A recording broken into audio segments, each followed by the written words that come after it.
सभी साथियों को जय भीम नमो बुद्धाय। आशा करता हूँ सब अच्छे होंगे। साथियों, जैसा आजकल हम देख रहे हैं कि अभी बांग्लादेश में नई सरकार बनी है और वहाँ पे युवा प्रधानमंत्री बने हैं और युवा ही लोग उन्होंने कमेटी में शामिल किए हैं। जैसा देखा जा सकता है कि आप उनका जो नेतृत्व कर रहे हैं वो सभी यंग लीडर कर रहे हैं और जितने भी पढ़े लिखे लोग हैं सब सामाजिक हैं और कोई इंजीनियर डिपार्टमेंट से है, कोई अदर डिपार्टमेंट से है। तो साथियों, हम जैसा इन चीज़ों को देख रहे हैं तो ऐसा पॉलिटिकल कैरियर जो है वो युवाओं की तरफ को उन्होंने डाइवर्ट करा है और जैसा है उन्होंने अभी कुछ अहम फैसले भी लिए हैं अपनी सरकार में। तो साथियों, मेरा उनसे एक निवेदन है सरकार से और सभी युवा वर्ग के जितने भी वो हैं और सामाजिक लोग हैं सब, उनसे बस यही कहना चाहता हूँ कि मैं जैसे स्टैंड उन्होंने लिया है उसके बाद में जैन जी आंदोलन के बाद में, तो उसके बाद में कहीं ना कहीं हम देखते हुए ऐसे सोच रहे हैं जैसे मतलब हमारे इंडिया में भी ये चीज़ें होनी चाहिए। और जैसे अभी श्रीलंका की इकोनॉमी में जैसे अभी गिरी, उसके बाद में उन्होंने क्या करा कि जितने भी सांसद और वहाँ के वो हैं उनका सबकी पेंशन जो है सबकी बंद कर दी। तो मैं कहीं ना कहीं इन चीज़ों को देख रहा हूँ और बहुत अच्छा लग रहा है मुझे इन चीज़ों को शेयर करते हुए कि अब हमारा ये स्टैंड बन गया है कि हम चाहते हैं कि अब जो भी हो कि अब जो जितने भी विधायक हैं और जितने भी सांसद भाई हैं वो सभी अपनी पेंशन को त्याग दें और एक बिल पारित हो भाजपा सरकार के द्वारा अभी कि आप सभी लोगों की पेंशन आज से ही बंद कर दी जाती है। इसके लिए कहीं ना कहीं हम शिक्षा में, रोज़गार में वृद्धि कर पाएंगे और लोगों को और अपनी इकोनॉमी को बढ़ा पाएंगे।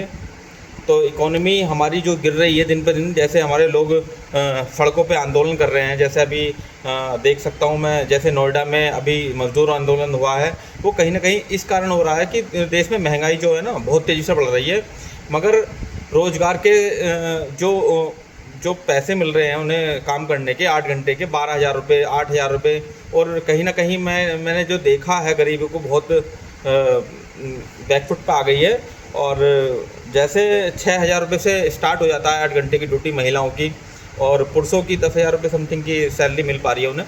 तो कहीं ना कहीं मैं ये देखना चाह रहा हूँ कि ये लोग जो आंदोलन कर रहे हैं कहीं ना कहीं अपनी मांगों को लेके आंदोलन कर रहे हैं और अपने बचाव के लिए आंदोलन कर रहे हैं कि उनकी आने वाली पीढ़ी जो है वो जहाँ से शुरू हुए थे वहीं पे ख़त्म हो गए रह जा रहे हैं। तो साथियों, मेरा ये कहना है कि इन चीज़ों को आगे बढ़ाने के लिए हमें कहीं ना कहीं स्टैंड उठाना पड़ेगा और सरकार को ये जगाना पड़ेगा कि आप कब तक सोते रहेंगे, कब तक आप लोगों का हक, मजदूरों का हक खाते रहेंगे, किसानों का हक खाते रहेंगे। MSME आप लेकर आए, इतनी सारी चीज़ें लेकर आए आपने उसमें किसी में काम नहीं करा।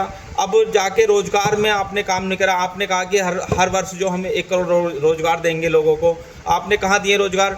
और यूपी सरकार में भी सेम यही हो रहा है कि पुलिस भर्ती में जो है वैकेंसी निकाली जा रही है, अदर डिपार्टमेंट में वैकेंसी का कोई ब्यौरा नहीं है और दी जाती है तो 1,000-2,000 वैकेंसी। साथियों, इनसे कुछ नहीं होने वाला। मेरा सबसे अहम मुद्दा यही है कि पेंशन को हमें ख़त्म करना ही होगा।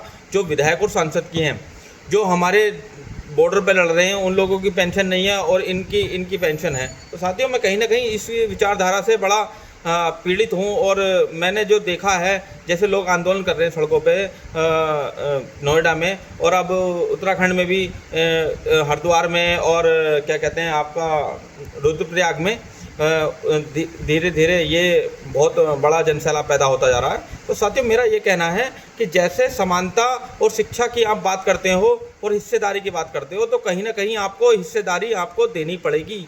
लोगों को, मजदूरों को, किसानों को बराबर समझना पड़ेगा, उनकी आवाज़ उठानी पड़ेगी और उनके हक के लिए लड़ना पड़ेगा। अगर आप ये काम नहीं कर सकते तो फिर आप सरकार में रहने लायक नहीं हैं। तो आपको कहीं ना कहीं इन चीज़ों के हक अधिकार की लड़ाई लड़नी होगी और कहीं ना कहीं हमारे लोगों को आगे लाना होगा। और जो मजदूर संगठन हैं वो लोग बेचारे काम करके अपने 8 घंटे में 8,000, 6,000, 10,000 रुपये तक सीमित रह पा रहे हैं। तो उसमें कहीं ना कहीं गलती हमारी है क्योंकि हम उनकी स्किल डेवलपमेंट नहीं कर पा रहे। हम उनको व्यापार के नाम पे खाली वो पैसा दे रहे हैं जो उन्हें केवल भूख मारने का काम कर रहा है, ना ही तो उन्हें शिक्षा मिल पा रही है, ना अच्छा स्वास्थ्य मिल पा रहा है, ना अच्छा जीवन मिल पा रहा है। तो साथियों, मेरा आपसे यही निवेदन है कि आप इस पे थोड़ा सा काम करें और विधायक और सांसद की जो पेंशन है उसे ख़त्म करा जाए बिल्कुल, क्योंकि जो विधायक सांसद अपने पैसों से चुनाव लड़ सकता है और 1000 लोगों को नहीं लाखों लोगों को जो खाने की व्यवस्था कर सकता है और उनके लिए वादे कर सकता है और अपना आलिशान घर में रह सकता है, तो उसे पेंशन छोड़ने में कोई दिक्कत नहीं होनी चाहिए। और उनकी पेंशन एक विधायक सांसद की मैंने देखा है कि 2-2 3-3 पेंशन है, तो उन्हें सबको बंद कर देना चाहिए। मेरा यही निवेदन है कि ये जल्द से जल्द कदम उठाया जाए, जिससे हमारे देश में शिक्षा रोजगार की वृद्धि हो सके और हमारी इकोनॉमी बहुत तेज़ी से आगे बढ़ सके। जय भीम, नमो बुद्धाय, जय संविधान।